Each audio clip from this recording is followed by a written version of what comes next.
ሰላም ጤና ይስጥልን የተወደዳችሁና የተከበራችሁ ውድ የቻናላችን ተከታታዮች እንዴት ናችሁልን? እግዚአብሔር ይመስገን እኔ በጣም ደህና ነኝ። የምትገኙት አራዳ ሜዳ ኦፊሻል የዩቲዩብ ገጻችን ላይ ነው። ለቻናሉ አዲስ ከሆናችሁ የዩቲዩብ ገጹን ሰብስክራይብ በማድረግና የደወል ምልክቷን በመጫን የቻናላችን ቤተሰቦች እንድትሆኑ የአክብሮት ግብዣችን ነው። እንዲሁም ደግሞ ዩቲዩብ ፕሮግራሙን ለበርካታ ተመልካቾች እንዲያደርሰው ቪዲዮን ስትጀምሩ ላይክ እያደረጋችሁ እንድትጀምሩ በአክብሮት ጠይቃለሁ። የአራዳ ሜዳ ኮሜንታተር ተስፋወርቅ ሉልሰገድ አብሬያችሁ ቆይታ አደርጋለሁ። ፈጣሪ ፈቅዶ በዚህኛው ፕሮግራማችን ላይ ዳግም ከእናንተ ጋር ተገናኘን። በዚህኛው ቪዲዮአችን ላይ ደግሞ ማንቸስተር ሲቲ በኤፍኤ ካፕ ግማሽ ፍጻሜ በዌምብሌይ ስታዲየም ሳውዛምፕተንን ጥሎ ወደ ፍጻሜ ያለፈበትን የጨዋታ መርሃ ግብር የምንመለከተው ይሆናል ማለት ነው። ያው እንግዲህ ዛሬ ምሽት የተለያዩ ክለቦች የእንግሊዝ ፕሪሚየር ሊግ ጨዋታቸውን ሲያከናውኑ ነበር። እናም ይህ ጨዋታ በተለይም ደግሞ አርሰናል ከኒውካስል ዩናይትድ ጋር ሲያደርጉ በነበረው ጨዋታ ምክንያት የተወሰነ ትኩረት የተነፈገ ጨዋታ ይመስላል። ትኩረት አልሰጠውም ማለት አይቻልም፣ ግን የብዙ ሰው ትኩረት የነበረው የአርሰናልና የኒውካስል ዩናይትድ ጨዋታ ላይ እንደነበር ሁላችንም እናውቃለን። ነገር ግን ይህ ጨዋታ ደግሞ በጣም ትልቅና የሚጠበቅ ጨዋታ ነበር። ምክንያቱም ማንቸስተር ሲቲ ወደ ፍጻሜ ማለፍ የሚችልበትን ትልቅ እድል ነው ያገኘው። ተጋጣሚው ደግሞ ሳውዛምፕተን ነው። ሳውዛምፕተን ደግሞ በሩብ ፍጻሜው አርሰናልን ጥሎ ነው ወደ ግማሽ ፍጻሜው ማለፍ የቻለው። ስለዚህ እግር ኳሳዊ ሚራክል ወይም ደግሞ እግር ኳሳዊ ተአምር በዚህ ጨዋታ ላይ ያስመለክተን ይሆን ወይ? ልክ አርሰናልን እንደጣለው ሁሉ ማንቸስተር ሲቲንስ ደግሞ ጥሎ ወደ ቀጣዩ ዙር ወይም ወደ ፍጻሜው ማለፍ የሚችልበትን ውጤት ያስመዘግባሉ የሚሉ ጥያቄዎች ነበሩ። ለዚህ ሁሉ ጥያቄ ግን ምላሽ የሚሆነውን ነገር ማንቸስተር ሲቲ በዚህ ጨዋታ ላይ አስመልክቶናል ማለት ነው። ያው ጨዋታው ቀላል አልነበረም። ወረቀት ላይ ሲታይ በጣም ከሰሞኑ ጥሩ ፎርም ላይ ያለው ማንቸስተር ሲቲ እና እንዲሁ ደግሞ ሻምፒዮንሺፕ ላይ የሚገኘው ሳውዛምፕተን የሚያደርጉት ጨዋታ መሆኑን ተከትሎ ማንቸስተር ሲቲ ጨዋታውን ሊያሸንፍ ይችላል የሚል ቅድመ ግምት ሊሰጠው እንደሚችል ነበር በተደጋጋሚ ጊዜ ሲገለጽ የነበረው። ያው ማንቸስተር ሲቲ እንደምታውቁት የካራቦ ካፕ ፍጻሜ ላይ አርሰናልን ካሸነፈ በኋላ በተከታታይ ያደረጋቸውን ጨዋታዎች በጠቅላላ አሸንፏል። በፕሪሚየር ሊጉ አርሰናልንና እንዲሁ ደግሞ ቼልሲን አሸንፏል። በርንሌን አሸንፏል። በኤፍኤ ካፕ ደግሞ ሊቨርፑል ላይ 4 ጎሎችን አስቆጥሮ ያንን ጨዋታ አሸንፏል። ስለዚህ ይህንኛውንስ ጨዋታ እንዴት ባለ መንገድ ሊወጣው ይችላል የሚለው የበርካቶች ጥያቄ ነበር። ለማንቸስተር ሲቲ ምንም እንኳን ተጋጣሚው ሳውዛምፕተንም ቢሆን ነገር ግን ከ2 ቀናት በኋላ ያደረጉት ጨዋታ ስለነበር ብዙ ምቾት የሚሰጣቸው የጨዋታ ፕሮግራም አልነበረም። ምክንያቱም ማንቸስተር ሲቲ በሳምንቱ አጋማሽ ረቡዕ ዕለት ከፕሪሚየር ሊጉ ተፎካካሪ አርሰናል አናት ላይ የተቀመጠበትን ጨዋታ ሲያስመዘግብ በርንሌይን ነበር የገጠመው። ከዛ በኋላ 2 ቀናትን ብቻ ነው ያረፈው። ሐሙስና አርብን አርፎ ነው ቅዳሜ ዕለት ዛሬ ማለት ነው ይህንን ጨዋታ ለማከናወን የተገደደውና በቂ ረፍት ሳያገኙ ነው ወደዚህ ጨዋታ የመጡትና ፔፕ ጓርዲዮላ ምን አይነት አሰላለፍ ሊጠቀም ይችላል፣ የትኞቹን ተጫዋቾች ሊያሰልፍ ይችላል የሚል ጥያቄ ሲነሳ ነበር። ያው ፔፕ በተቻለው መጠን ወሳኝ የሚባሉ በቋሚ 11 ውስጥ የሚጠቀምባቸውን ተጫዋቾች ለማሳረፍ ሞክሯል። ለምሳሌ ዱናሩማ በዚህ ጨዋታ ላይ አልተሰለፈም ነበር፣ እንዲሰለፍም አይጠበቅም እንደው በጣም የተለየ ነገር ካልተፈጠረ በስተቀረ። ጄምስ ትራፎርድ ነበር በቋሚነት የጀመረው። ከዛ ውጪ በተከላካይ መስመር ላይ ስንመለከት ማርክ ጌሂ አልተሰለፈም፣ ኩሳኖቭ አልተሰለፈም።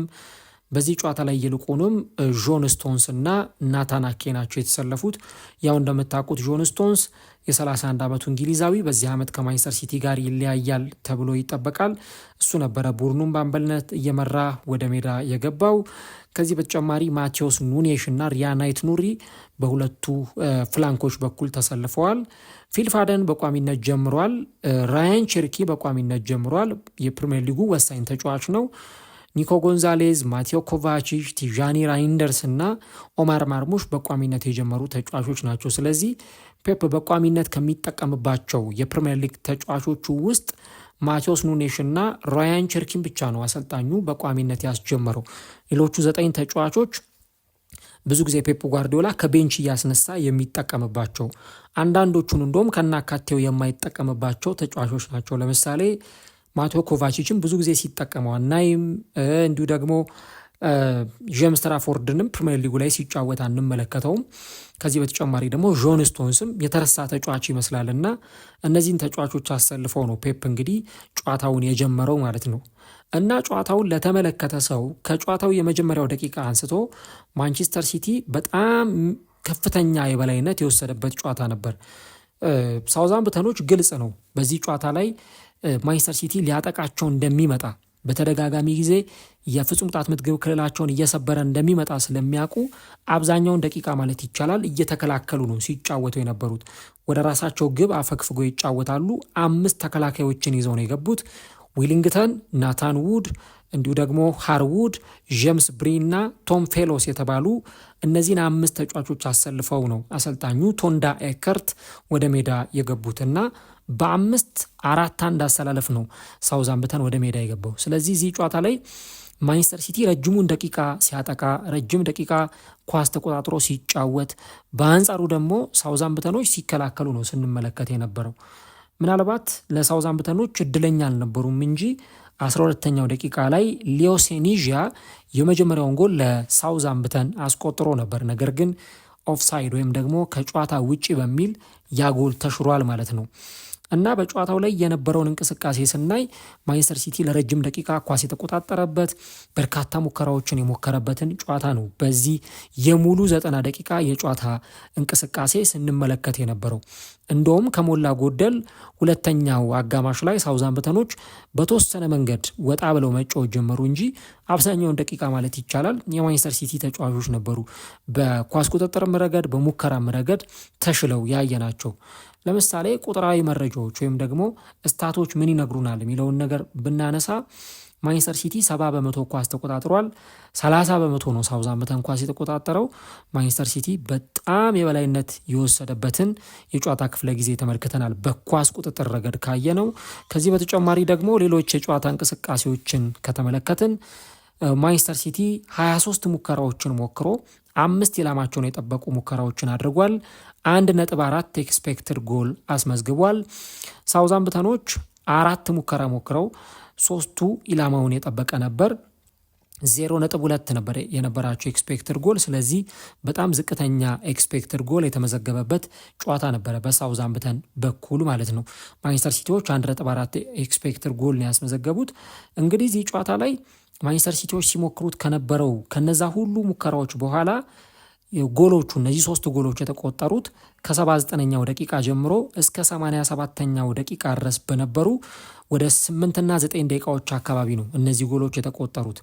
ጨዋታው እንግዲህ ወደ ጭማሪ ሰዓት ሊያመራ ይችላል፣ ወደ ተጨማሪ ወደ መለያ ምት ሁሉ ሊሄድ ይችላል እየተባለ በሚወራበት ሰዓት ላይ ነው ሳውዛምፕተኖች የመጀመሪያውን ጎል ማስቆጠር የቻሉት። ከዚህ ሙከራ በፊት እንደውም እነሱ ካስቆጠሩት ጎል በፊት በጣም ጥሩ የሆነ የጎል ማግባት አጋጣሚ አግኝተው ማንቸስተር ሲቲዎች ያንን ሊጠቀሙበት አልቻሉም ነበር። እነ ቲዣኒ ራይንደርስ ሙከራዎቹን ሁሉ ሲያደርጉ ስናይ ነበር እና ከዛ በኋላ በነበረው ጊዜ ነው እንግዲህ ሳውዛምፕተኖች ከግራ መስመር የተነሳ ኳስ ወደ ፍጹም ቅጣት ምት ግብ ክልል ውስጥ ይዘው ገቡ።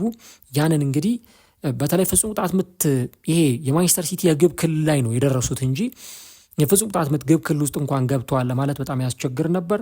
ከሳጥን ውጪ ፊን አዛዝ የሞከራት ኳስ ወደ ግብነት ተቀይራ ሳውዛምፕተኖች ጨዋታውን 1-0 መምራት ጀመሩ። ነገር ግን ይህ ደስታቸው ከ3 ደቂቃ በላይ ሊሻገር አልቻለም።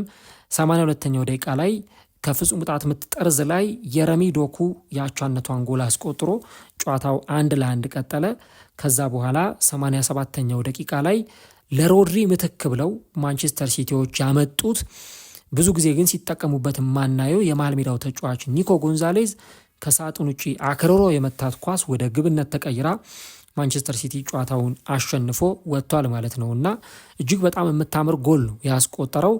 ምናልባት እንደዚህ አይነት ኳስን ኮንትሮል ለማድረግ ለግብ ጠባቂዎችም እጅግ በጣም ሊያስቸግር ይችላል እና ዶኩ ካስቆጠረ ከ5 ደቂቃ በኋላ ነው ማንቸስተር ሲቲዎች እንደገና ወደ መሪነት የሚያመጣቸውን ጎል ማስቆጠር የቻሉት እና በቀኝ እግሩ ኳሷን አክርሮ የመታት እንደ ጥይት ነው የተኮሳት ኳሷን። ጨዋታው እንግዲህ በዚህ ውጤት ማንቸስተር ሲቲ 2-1 በሆነ ውጤት ሊያጠናቅቅ ችሏል ማለት ነው።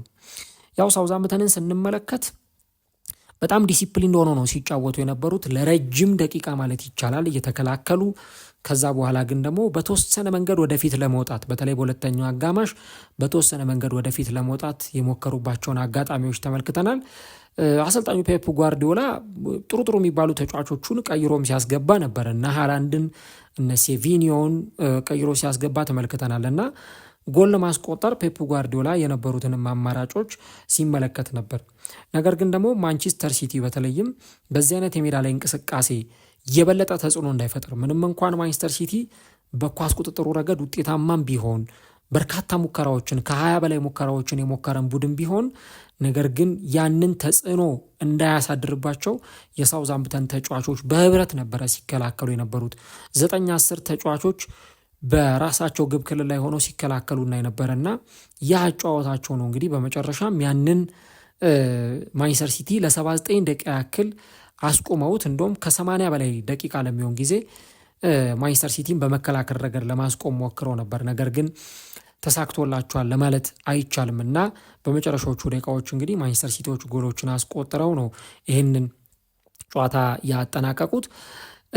ፊል ፎደን በዚህ ጨዋታ ላይ በቋሚነት ጀምሯል። ነገር ግን ተጫዋቹ በተለይም ደግሞ በዚህ ዓመት ብቻም ሳይሆን አምናም ለነገሩ ብዙ ጊዜ በቋሚነት ያየነው ተጫዋች አልነበረም። እኔ ፕራይም ፊል ፎደንን አየው ብዬ የማስበው 2023-24 የውድድር ዘመን ላይ ነው።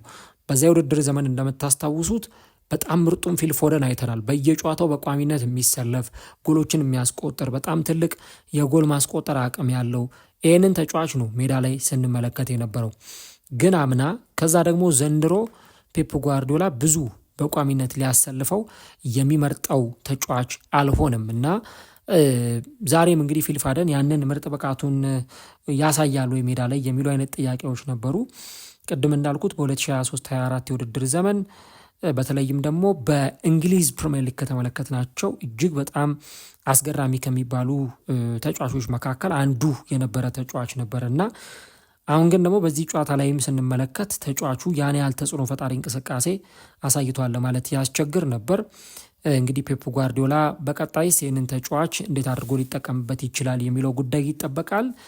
ያው አሰላለፍን ስናነሳ ፔፕ ጓርዲዮላ እንግዲህ በቻምፒየንስ ሊጉ እንደምታስታውሱት በባየር ሌቨርኩሰን 2-0 ሲሸነፍ አንዳንድ የመረጣቸው ተጫዋቾች ዋጋ እንዳስከፈሉት ወይም የመረጠው የቋሚ 11 አሰላለፍ ዋጋ እንዳስከፈለው ሲነገር ነበረ እና በዚህ ጨዋታ ላይ ፔፕ ጓርዲዮላ የመረጠው አሰላለፍ ቅድም እንዳልኳችሁ ከቋሚ ተሰላፊዎቹ 9ኙን ቤንች አድርጎ ነው ፔፕ ጓርዲዮላ የጀመረውና ምንም እንኳን ውድድሩ ኤፍኤ ካፕም ቢሆን ነገር ግን ግማሽ ፍጻሜ መሆኑን ተከትሎ ብዙ ጊዜ ሲጫወቱ ማናያቸው እነ ጆን ስቶንስን እነ ናታን አኬን ማሰለፉ በምን አይነት መንገድ ይታያል የሚሉ አይነት ነገሮች ነበሩ።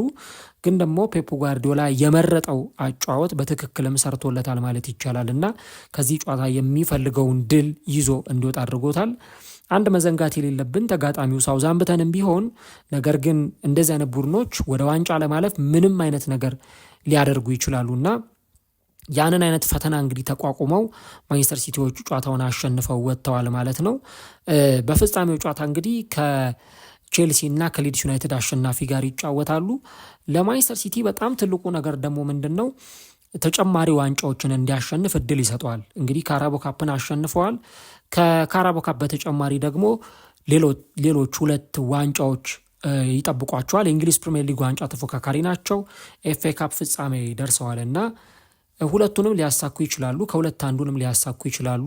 ግን ደግሞ ፔፕ ጓርዲዮላ ዘንድሮ በአንዱ ዋንጫ ብቻም ጨረሰ፣ 2 ዋንጫም ማነሳ፣ 3 ዋንጫም ማነሳ፣ ስኬታማ ሆኖ ነው ይህንን ሲዝን የሚጨርሰው። ምክንያቱም በእንዲህ አይነት መንገድ ሲዝንን ማጠናቀቂያውም ፔፕ ጓርዲዮላ እና ማንቸስተር ሲቲ አመቱን ሙሉ ወጣ ገባ ሲዝን ነው ሲያሳልፉ የነበረውና ነገር ግን ደግሞ በእንዲህ አይነት ሁኔታ በተለይ ለ2-3 ዋንጫ መፎካከር ዋንጫዎችን ማሸነፍ ለተጫዋቾቹ ስነ ልቦናም የሚሰጠው አበርክቶት ቀላል የሚባል አይደለም።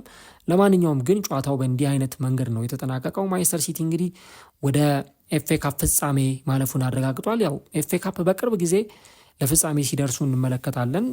ባለፈውም አመት እንደዚሁ ከማንቸስተር ሲቲ ጋራ ለኤፍኤ ካፕ ፍጻሜ ደርሰው ነበረ። ከዛ በኋላ ነው እንግዲህ ኤፍ ኤ ካፕ ፍጻሜ ላይ በክሪስታል ፓላስ ተሸንፈው ያንን ዋንጫ ያጡትና እንደገና ያንን ዋንጫ መልሰው ማግኘት የሚችሉበትን ወርቃማ እድል አግኝተዋል። ያንን እድል ይጠቀሙበታል ወይ? እንግዲህ እሱን ግንቦት ወር ላይ አብረን እንመለከተዋለን። ለፔፕ ጓርዲዮላ ግን በጣም ጥሩ ምሽት ነበር። ማንቸስተር ሲቲ እንግዲህ ባክ ቱ ባክ ወደ ኤፍ ኤ ካፕ ፍጻሜ ማለፉን ያረጋገጠበትን ምሽት በዌምብሌይ ስታዲየም በ70,000 ደጋፊዎች ፊት ይህንን ውጤት አስመዝግቦ ጨዋታውን አጠናቋል ማለት ነው።